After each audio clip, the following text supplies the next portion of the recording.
네, 강프로입니다. 삼성전자 보겠습니다. 자, 오늘 드디어 64,000원대 안착이 됐습니다. 제가 장기 이평선에 대해서 계속해서 강조를 드린 바가 있죠. 그리고 장기 이평선을 돌파한 이후에도 거의 한 달 정도의 이 등락 구간을 거치고 나서야 6만원대 거의 한 중반 정도까지 올라갔습니다. 근데 오늘 특이점이 발생했어요. 그게 어떤 부분일까요? 상법 개정이 통과됐습니다. 그리고 제가 지금 계속해서 이야기를 드렸었던 거 5만 원을 이탈할 수 없다는 내용에 대해서는 제 영상을 꾸준하게 봐오신 분들은 기억하실 텐데 제가 어떤 근거로 그런 이야기를 드렸습니까? 주가는 미래 가치를 반영한다. 앞으로 좋아지는 내용이 있었을 때 주가가 상승할 수 있는 거다. 그리고 이걸 반대로 뒤집어 놓으면 삼성전자가 된다. 무엇보다도 아직까지도 환율은 높은 위치에 있습니다. 반대로 1,450원 그리고 높았을 때는 1,490원대까지 올라갔었던 이 환율이 추가적으로 환율이 올라가면서 원화 약세 기조를 계속해서 가지고 간다? 그러면 환율이라는 건 교환 비율이잖아요. 교환했을 때 달러 가치가 어떻게 될까요? 그렇죠? 무슨 얘기냐면 삼성전자가 빠지면 원화가 계속해서 약세 기조를 보일 수밖에 없는 구조가 만들어진다는 거죠. 더 이상 삼성전자는 추가적으로 하락할 수 있는 구간이 아예 없었습니다. 자, 그러면 제가 삼성전자를 보유하고 있는 분들은 뭐라 그랬죠? 항상 계속 말씀드렸죠. 절대 매도하지 말아라. 그리고 이미 장기 평선을 돌파했기 때문에 약간의 매물 소화 과정을 거친 이후에는 상승이 가능하다. 그리고 상법 개정에 대한 부분, 그리고 호재거리들이 작년과는 다르게 계속해서 붙어 나오고 있죠. 무엇보다 파운드리 같은 경우에도 테스트 물량들이 계속해서 들어오고 있고, 무엇보다 TSMC에서 추가적으로 점유율을 높일 수가 없는 상황입니다. 그렇기 때문에 삼성전자가 약간의 성과만 보여주더라도 삼성전자는 최소한의 TSMC 점유율을 진짜 약간이라도 가지고 왔을 때 성장성이 부각될 수 있다. 그리고 이걸 보셔야 됩니다. HBM 같은 경우에도 그래요. 지금 가장 중요한 게 상법 개정인 건 맞아요. 근데 HBM 같은 경우에도 작년에 엔비디아에서 계속해서 미끄러졌잖아요. 근데 지금은 아예 노선을 달리했죠. AMD에서 신제품에 삼성전자 HBM3E가 들어갔습니다. 그러면 AMD의 점유율이 지금 당장에 보잖아요. 그러면 엔비디아와 비교해서 사실상 비교할 가치가 없을 정도입니다. 근데 우리가 이걸 다른 방면으로 생각을 해보자고요. 다른 쪽으로. 무슨 얘기냐면 엔비디아는 더 이상 점유율을 높일 수가 없죠. 그리고 여기서 GPU를 만들 수 있는 기업, 그리고 엔비디아의 최소한의 견제를 할 수 있는 기업은 사실상 AMD 말고는 없습니다. GPU에 대한 유경험자, 생산까지 포함해서 AMD가 지금 엔비디아를 제외하면 유일하다. 그리고 거기서 신제품이 나왔어요. MI350 그리고 MI350X예요. 여기에는 삼성전자 HBM3E까지 탑재가 돼서 나옵니다. 최소한 엔비디아의 쿠다를 제외하고서는 하드웨어 성능에서 지금 막 정말 뭐 반밖에 성능이 안 나오거나 이런 정도의 제품은 아니라는 거죠. 하지만 쿠다 생태계가 너무 막강하기 때문에 엔비디아의 점유율을 뭐 경쟁하듯이 그렇게 높아지는 거는 그건 불가능하지만 최소한의 삼성전자 HBM에 대한 테스트는 충분히 이루어질 수 있다. 시장에 대한 판단 자체가 달라지는 거죠. 이런 모든 내용들이 합쳐지면서 어떤 부분이 발생했어요? 바닥을 형성한 것 이상으로, 그쵸? 장기 평선을 돌파하고 이제 7월 달이죠. 7월 달부터 뭐가 나온다 그랬죠? 고가에서 가격이 계속해서 낮아지죠. 그럼 신고가를 만들 수 있는 가격대가 낮아지는 겁니다. 그리고 이걸 생각하셔야 돼요. 7월 달, 24년 7월 달부터 어떤 부분이 있었냐면 밸류업 관련돼서 기업의 자율로 맡긴다고 발표를 해버렸습니다. 이때 작년 7월 달에. 그러면서 점점 더 가파르게 하락 구간을 만들어 왔었던 거예요. 상법 개정, 그리고 주주가치 훼손을 못하게 하는 것, 그쵸? 그리고 이사의 충실 의무에 주주라고 굳이 이렇게 딱 박아 넣었어야, 그쵸? 무언가 호재가 되는 이런 안타까운 상황들, 이런 것들을 자율에 맡긴다고 하면서 외국인들의 매도세와 함께 실망 매물이 쏟아져 나온 결과 5만 원대에서 등락 구간을 거의 뭐 한 6개월 이상 이렇게 나온 거다. 그러면 지금 상황에서는 어떤 부분을 우리가 봐야 되는 거냐? HBM 같은 경우에 아직까지 엔비디아 쪽으로 들어가는 데까지는 시간이 좀 필요합니다. 그리고 파운드리 같은 경우에도 TSMC가 더 이상 점유율을 올릴 수 있는 상황이 아니기 때문에 TSMC도 공장을 짓는데 한계가 있잖아요. 그 한계에 다 찬 거죠. 그리고 TSMC가 너무 막강하기 때문에 지금 거의 뭐 파멸 직전에 있는 인텔까지 떠안을 상황에 처해 있는 겁니다. TSMC 입장에서는 지금 어떤 상황이냐면 경쟁사한테 돈도 못 받고 기술을 알려주게 생겼어요. 그래야 미국에 진출이 가능하거든요. 어쩔 수 없죠, 이런 부분들은. 그렇죠. 그래서 더 이상 TSMC는 점유율을 높이는 게 불가능합니다. 그리고 TSMC 쪽으로는 너무 밀려 있기 때문에 지금 뭐 엔비디아를 포함해서 뭐 AMD도 그렇고요. 퀄컴도 그렇고요. 전부 다 삼성전자가 잘하기를 바라고 있습니다. 무엇보다 파운드리 쪽으로 가면은 너무 답답한 상황인 게 파운드리는요, 사실상 삼성전자 말고는 TSMC의 점유율을 정말 3, 4%, 4, 5% 이렇게라도 가지고 올 수 있는 기업이 없습니다. 왜 그럴까요? 설비 자체가 단가가 어마어마합니다. 진입 장벽이 너무 높아요. 그리고 경험이 필요한 일이기 때문에 이걸 가지고 한 대당 가격 있죠.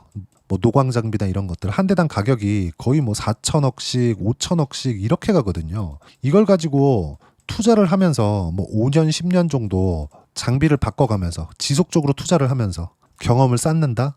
지속적으로 적자를 봐오면서 TSMC에 갖다 맡기면 바로바로 만들어주는데 이 자체는 절대 불가능합니다.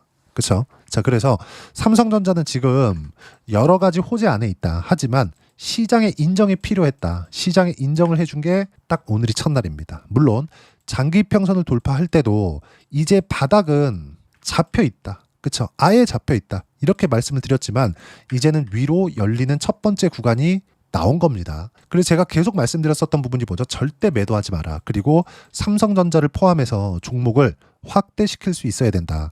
자, 생각해 보세요. 삼성전자 이제 실적 나옵니다. 그러면 삼성전자 실적이 나올 때 우리는 뭘 봐야 될까요? 실적이 잘 나왔는지 안 나왔는지 이런 것들을 봐야 될까요? 아니요. 실적은 지금 삼성전자한테는 잘 나올 거예요. 근데 전혀 중요한 게 아닙니다. 삼성전자 지금 가격대에서 실적이 안 나왔다고 주가가 빠질 거라고 생각하지 마세요. 그리고 혹시라도 만약에 실적이 안 나와서 뭐 2%, 3%라도 하락하게 된다면 그건 매수 기회가 되는 겁니다. 근데 삼성전자는 변동성 측면에서 봤을 때는 약간 좀 불리한 면이 있죠. 그래서 제가 강조를 드렸었던 부분이 뭐겠습니까? 한미반도체, PSK홀딩스, 이수페타시스 이런 종목군들이에요. 제가 계속해서 강조를 드렸었던 내용이 뭐였어요? 삼성전자 보유하고 있는 분들은 절대 매도하지 말아라. 그리고 한미반도체, PSK홀딩스, 이수페타시스를 포함해서 관련돼 있는 종목군들, 소부장 쪽을 공략을 해라. 왜 그럴까요? AI는 앞으로도 투자가 지속될 수밖에 없습니다. 그러면 HBM만 흥하거나 GPU만 흥하는 게 아니에요. 레거시 반도체까지 당연히 경기가 좋아질 수밖에 없는 구조를 가지고 있어요. PC의 구조 자체가 그렇습니다. PC를 확대시켜 놓은 게 데이터 센터에 들어가는 서버라고 하죠. 여기에 들어가는 PC예요. 구조 자체가 달라지지 않는다는 거죠. 그러면 지금 상황에서 삼성전자의 실적에 대한 문제 전혀 없죠. 그리고 상법 개정까지 통과가 됐죠. 무엇보다 HBM을 포함해서 파운드리까지 더 이상 내려갈 데가 없다. 그러면 당연히 삼성전자를 보유하고 있는 상황을 지속적으로 가지고 가면서 한미반도체를 포함해서 PSK홀딩스, 이수페타시스 그쵸? 상승하는 쪽, 먼저 상승이 나오는 쪽으로 당연히 공략을 들어가야 되는 거예요. 제가 뭐라 그랬습니까? 삼성전자 팔지 마시고요. 변동성이 큰 쪽으로 가세요. 어디로? 가장 빠르게 치고 올라오는 것들. 이런 쪽으로. 그게 뭐였어요? 이수페타시스나 이런 거예요. 이수페타시스 저 이미 여기 올해 초부터 공략을 시작해가지고 거의 한 40% 전후의 수익 구간에 있습니다. 이따 확인시켜 드릴게요. 그리고 무엇보다 여기 삼성전자가 여기 9만 원에서 급락이 나오기 전에 하이닉스 그리고 한미반도체 여기서 한미반도체 같은 경우에는 만 원대부터 시작해갖고 20만 원 가까이까지 상승 구간이 나왔죠. 걸린 기간은 1년 반 걸렸습니다. 이때 당시에 삼성전자 같은 경우에도 5만 원대부터 여기 88,800원까지 상승을 했으니까 거의 100% 가까운 상승 구간이 나왔고 이때 당시에 하이닉스 같은 경우에는 7만 원부터 25만 원 가까이까지 상승 구간을 만들어냈습니다. 그리고 뭐 PSK 홀딩스 같은 경우에도 23년도 이 시작 구간부터 보면 만 원부터 어디까지 올랐습니까? 8만 원까지 올랐어요. 이 모든 것들이 대형주의 신고가가 나오고 난 이후에 소부장 쪽으로 신고가를 만들기 시작했고 그리고 나서 한미반도체 20배, PSK 홀딩스 8배, 이수페타시스도 마찬가지잖아요. AI 가속기. 관련돼 있는 종목군들이 같이 움직이고 여기서 변동성이 크게 터진다는 거죠. 이쪽을 잘 공략만 하더라도 시세가 올라가는 것을 뭐 싸게 잡아야 된다, 지금 사야 된다 이런 거 아니에요. 시세가 올라가는 것을 확인하고 매수만 하더라도 어떤 부분이 발생하겠습니까? 삼성전자로 손실 보는 부분은 전혀 문제가 되지 않을 겁니다. 그리고 그 부분에 대해서 제가 계속해서 강조를 드려왔고 드디어 상법 개정이 통과되고 나서 뭐가 발생했어요? 삼성전자 5% 상승. 삼성전자 계속해서 늦게 가고 안 가니까 답답하셨던 분들 많으실 겁니다. 근데 이때 구간에서도 어떻습니까? 한미반도체. 그쵸? 여기 6월 달에만 공략했더라도 7만 원 중반 후반대부터 시작해가지고 고가 어디에요? 10만 원을 넘어가는 그 정도 움직임까지 거의 한 20%대 상승 구간이 나왔다는 거죠. 그렇죠? 그리고 이수페타시스 같은 경우에도 마찬가지고요. 이런 상황들이 앞으로도 지속적으로 나올 거고 이제 시작이다. 그렇죠? 그리고 무엇보다 정부의 의지, 우리가 지지 여부를 다 떠나서 주식 투자를 한다면 주가를 부양해주는 정부의 말을 듣고 거기에 맞춰서 주식 투자를 해야 되는 게 맞습니다. 그건 너무 당연한 거예요. 주식시장의 유동성을 계속해서 만들어줄 수 있는 상황들을 아마 집권 2년 차 그리고 좀 더 가면 한 3년 차 정도까지 시장은 계속해서 강세를 보일 수 있습니다. 이 기간 내에서 돈을 벌어야 됩니다. 그리고 거기에는 지금이 시작점이라는 점. 지금 뭐 코스피가 뭐 3천 넘어갔다고 해가지고 뭐 단기간에 많이 올랐으니까 이제 다 올랐다. 올라봐야 여기서 뭐 한 10%, 15% 정도 올라가면 끝 아니겠어? 이렇게 생각하지 마세요. 구조 자체가 바뀌고 있습니다. 이번 정부가 잘한다 못한다 모르겠어요. 5천 보낸다 못 보낸다 모르겠습니다. 5천 넘어갈까? 이것도 모르겠어요. 근데 제가 이야기를 드리는 건 선반영된다는 거죠. 정부의 의지가 이래. 근데 주가가 실제 올라가고 있어. 근데 이게 주도주 위주로 올라가고 있어. 그리고 여기에는 뭐 잡주들이 튀는 게 아니라 삼성전자는 이제 시작했지만 하이닉스 이미 신고가 갔고요. 두산에너빌리티 일평균 거래대금이 1조가 넘습니다. 근데 4월 달부터 시작해서 2만 원부터 7만 원대까지 올라갔다가 지금 조정받고 있어요. 그러면 우리는 여기서 뭘 믿어야 될까요? 당연히 수급이 도는 쪽으로 믿어야 되는 거예요. 그래서 제가 뭐라 그랬습니까? 무조건 삼성전자를 매도하지 말고 보유하고 있으면서 관련돼 있는 종목군들 매수해야 된다. 한미반도체나 뭐 이수페타시스나 이런 종목군들에 대해서 이야기를 드렸었던 게 지금 말씀드린 요 내용 때문입니다. 그리고 삼성전자도 이제 시작을 했기 때문에 어떤 식으로 타점 잡고 그리고 주도주를 어떻게 매매해야 되는지를 제가 여기 소통방에서 무료로 공유를 해드리고 있습니다. 자, 오늘 같은 경우에도 그래요. 제가 두산에너빌리티를 이틀 전에 매도를 했거든요. 근데 이 매도한 이후에 180%대 수익 구간을 만들어냈습니다. 이따 확인시켜 드릴게요. 근데 이 180%대 수익 구간을 만들어내는 과정에서 정확하게 저가에 잡아서 고가에 팔았다? 이게 아니에요. 올라가는 거 확인하고 신고가 이후에 매수 구간을 잡은 이후에 그리고 나서 상승 구간이 나왔고 고가 찍고 떨어지는 8% 하락을 확인하고 매도했는데 180%가 찍힌 겁니다. 그리고 나서 뭐라 그러죠 제가? 두산에너빌리티 1% 반등, 장 초반 3%까지 반등 후 소폭 눌리고 있다. 오후 3시 기준 10%대 상승 구간 3시 기준에서죠. 이걸 이야기 드린 건 11시 42분입니다. 근데 오후 3시 기준에서 68,000원 이상까지 반등할 경우에 재매수 예정. 이게 무슨 얘기겠어요? 올라오는 거 확인하고 사겠다. 삼성전자 지금 어떤 상황이에요? 올라왔다. 그쵸? 그러면 당연히 다른 반도체 종목군들도 강세를 보인다는 겁니다. 그리고 이 안에서 제가 주도주에 대해서 계속 강조를 드리는 이유가 이것 때문에 그래요. 여러 가지 이야기를 드리지만 주도 섹터에 대해서는 제가 계속해서 강조를 드리고 있습니다. 주도 섹터는 뭐예요? 원전, 조선, 반도체, 바이오, 그리고 상법 개정 관련주들, 카카오 그룹주와 같은 종목군들입니다. 네이버도 포함되고요. 이런 내용들을 제가 매일매일 공유를 해드리고 무엇보다 확인한 이후에 매매할 수 있게 장중에 실시간으로 타점을 공유해드리고 있으니까 구독과 좋아요 눌러주시면 무료 입장 가능하고요. 댓글도 하나씩 달아주시고 입장 링크는 여기 010-8713-1916으로 구독이라고 문자 보내주시면 소통방 입장 링크 순차적으로 공유를 해드리도록 하겠습니다. 자, 그러면 소통방에서 진행하는 내용을 똑같이 따라서 매매를 했을 때 어느 정도까지 수익 구간을 만들어낼 수 있는지 그 부분은요. 실제 제가 매매한 내용을 가지고 이야기를 드리겠습니다.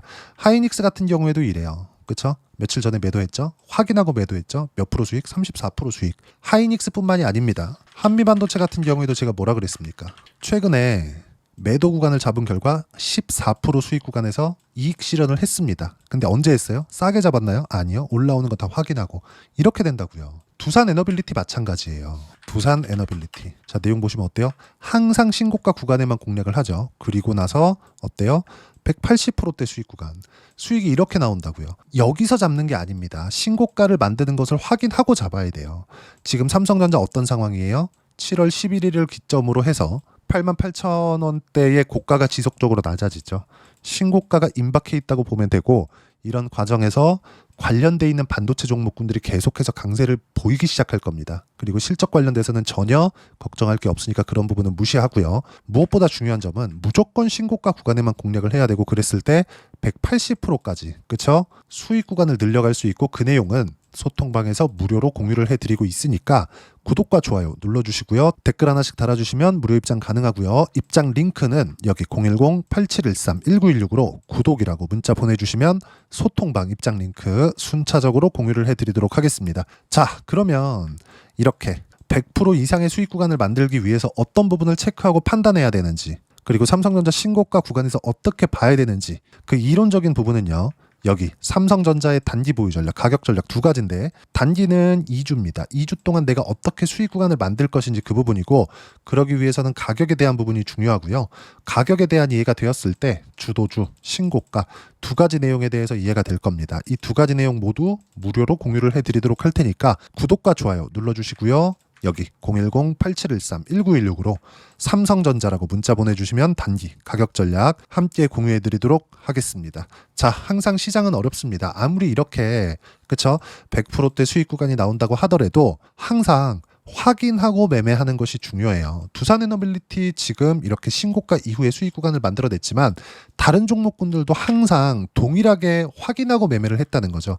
예를 들어서 그래요. 하나오션이나 이런 종목군들도 보면 여기 11월 달에 신고가를 만드는 것을 확인하고 나서, 그리고 매집 구간을 거쳤죠. 그리고 1월, 2월 달까지 해서 몇 프로 수익? 57%. 언제? 2월 5일 날. 그리고 제가 삼성전자 하면서 관련주들 하락을 했죠. 그러면 다른 종목군들도 그렇게 해야 되는 겁니다. 하나오션 이후에 다른 조선주들은 어떻게 됐을까요? 예를 들어서 삼성중공업 2월 5일 날 하나오션 57%대 수익 구간 만들어내고 나서 2월 6일 날 바로 삼성중공업 매수 구간 잡았고요. 그리고 한 달 뒤에 17% 수익 구간을 만들어냈죠. 그리고 나서 한국조선해양 계속 연결을 하는 거죠. 매수, 매도, 매수, 매도한 결과 어때요? 7%, 5% 수익 구간까지 지속적으로 강세를 보이는 쪽에서 뭐가 나와요? 시세가 지속적으로 나온다는 거죠. 무슨 얘기냐? 삼성전자를 매매하는 과정에서 어떤 반도체 종목을 공략해야 되는지 제가 딱 한 종목만 준비를 해놨으니까 영상 끝까지 시청하시고요. 모든 분들이 성공 투자하셨으면 참 좋겠습니다. 네, 주식 투자를 할 때 항상 체크해야 될 부분이 있습니다. 자, 제가 영상 초반부에도 이야기를 드렸지만 항상 주식 투자에서의 시세, 즉 주식 시세는 가격이 먼저 반영한다는 점입니다. 자, 어떤 호재나 악재를 찾으실 텐데, 그런 호재나 악재를 찾아서 우리가 매수와 매도를 반복했을 경우에는 주식 시세가 올라가는 과정에서 꼭 내 것만 털리고 올라가는 경우가 비일비재했을 겁니다. 제가 매매를 했었던 종목군들 중에서 어떤 식으로 시세가 진행되고 연결이 되기 시작했었는지 그 부분에 대해서 한번 체크를 해보고 넘어가도록 하겠습니다. 자, 제가 먼저 조회를 눌러서 이야기를 드릴 텐데, 이렇게 조회를 눌러서 먼저 보여드리는 건 조작이 불가능하다는 걸 먼저 보여드리는 거고요. 자, 내용 한번 보겠습니다. 자, 재룡산업 시세 구간, 올라가는 구간 확인하고 나서 매매를 한 경우에 34%대 수익 구간. 자, 다음 종목 한번 보겠습니다. 한화오션 신고가 이후에 다시 상승하는 구간, 그리고 수익 구간은 57%까지 늘어나는 부분이 있습니다. 공통점이 있다는 겁니다. 먼저 돌려보면서 이야기를 드리도록 할게요. ABL 바이오. 자, 이것조차도 마찬가지죠. 시세 이후에 다시 큰 폭의 급등 구간, 그리고 76%까지 시세 구간이 발생했다는 점. 어떤 종목이든 가격대가 올라가는 부분이 먼저 나왔다는 게 핵심 포인트예요. 자, 다음 종목 보겠습니다. 자, 자람 테크놀로지입니다. 어떻습니까? 이것조차도 마찬가지죠. 74.8%의 수익 구간을 냈는데 단 3일 걸렸습니다. 시세가 나왔었던 구간은 동일하게 신고가 이후에 발생했다는 점. 그리고 마지막으로 두산에너빌리티. 두산에너빌리티도 계속해서 상승 구간을 만들어가고 있지만 당연히 신고가 이후에 시세가 나오고 있다는 점. 호재나 악재 때문에 이 내용으로 인해서 주가가 올라가는 것은 맞지만 어디든 간에 가격이 먼저 반영하는, 즉 신고가 구간 이후에 50%, 60%, 70%대 수익 구간이 나올 수 있다는 점. 자, 우리가 세력들도 아닌데 계속해서 시장을 추적 관찰할 수 없겠죠. 가장 효율적으로 볼 수 있는 방법에 대해서, 그리고 거기에 맞는 종목을 딱 한 종목만 준비를 해왔습니다. 자, 첫 번째, 주도주 공유에 대한 부분인데 수익률 기대치는 15에서 30% 안쪽으로 잡는다. 물론 추가적으로 상승할 수도 있겠지만 허황되게 200% 올라간다, 300% 올라간다, 이렇게 보기 위해서는 우리가 충분한 시간 투자가 필요합니다. 하지만 우리가 정작 조정이 오기 전에 안정적으로 보유할 수 있는 그 시간은 길어봤자 2주 안에 끝내야 되는데, 그 안에 나올 수 있는 조정 구간까지 포함해서 나올 수 있는 수익률 기대치는 15에서 30%가 적당하고 시장에 도움이 있었을 때 추가적으로 상승을 하는 겁니다. 자, 그러면 이 세 가지 조건을 만족해야 됩니다. 자, 첫 번째, 직전 3개월 가장 강했었던 업종, 아까 전에 말씀드렸죠? 신고가 구간에 있었던 종목군들이라는 점. 자, 그리고 3개년 연속 순이익, 즉 단기 순이익 전망치가 증가하는 거지, 실제 실적이 좋아지면 주가는 이미 높은 위치에 있는 겁니다. 단순히 가격이 올라갔다고 해서 높은 위치에 있다는 게 아닙니다. 무슨 얘기냐? 실적이 올라간 만큼 주가가 그만큼 올라와 있다면 그건 비싼 주식이 되겠죠. 앞으로 나올 수 있는 예상치에 대한 실적보다 주가가 더 낮은 위치에 있어야 돼요. 하지만 가격이 올라가는 건 다른 거다. 그래서 전망치가 증가한 종목을 찾자. 자, 그리고 가장 중요한 점, 올라가려면 돈이 필요하겠죠. 즉 매집봉이 들어와서 가격대를 올리고 외국인이나 기관들, 즉 세력들의 미친 매집 구간을 확인을 해야 된다. 자, 그럼 어떤 종목이냐? 제가 이렇게 준비를 해왔고요. 자, 주도주 공유, 아까 전에 말씀드렸죠? 15에서 30% 2주 안에 낼 수 있는 수익률에 대한 기대치입니다. 자, 그리고 이렇게 준비해온 종목에 대한 부분은, 자, 폭등 전에 꾸준하게 매집 구간이 발생했다는 점, 그리고 상승하는 구간에서도 계속해서 거래 대금이 늘어나고 있었다는 점, 그리고 직전 3개월 내 신고가 돌파 종목, 그쵸? 분명히 시장이 어떤 상황이든 간에 주가가 올라가는 상황이 나와야 되고, 올라가는 과정 안에서 반드시 거래대금은 늘어날 수밖에 없습니다. 자, 그리고 지금 현재 시세가 나오기 전 마지막 매수 기회 구간에 있습니다. 여기서 가장 중요한 건 올라가는 구간에서 거래가 늘어난 거 보이죠? 그리고 옆에 제가 세력들의 매수세를 체크한 내용을 보시면 올라가는 구간별로 거래대금이 늘지만 올라갈 때 외국인과 기관의 매수세가 지속적으로 들어왔다는 점. 이 구간에서 제가 종목만 드릴 수도 있겠지만 어떤 식으로 타점을 잡고 매매를 해야 되는지 소통방에서 함께 진행을 하고 있고요. 소통방은 모두 무료로 진행하고 있습니다. 물론 종목만도 따로 드리겠지만 등락하는 과정에서 어떻게 타점을 잡아야 되는지 그런 부분 소통방에서 진행하고 있으니까 여기 010-8713-1916으로 주도주 라고 문자를 보내주시면 제가 강프로의 소통방도 함께 초대를 해드리면서 지금 2주 안에 15에서 30% 수익률에 기대되는 주도주를 공유해드리도록 하겠습니다. 자, 항상 어려운 주식시장이지만 제가 준비한 이 종목 받아가셔서 모든 분들이 큰 수익 내셨으면 좋겠습니다.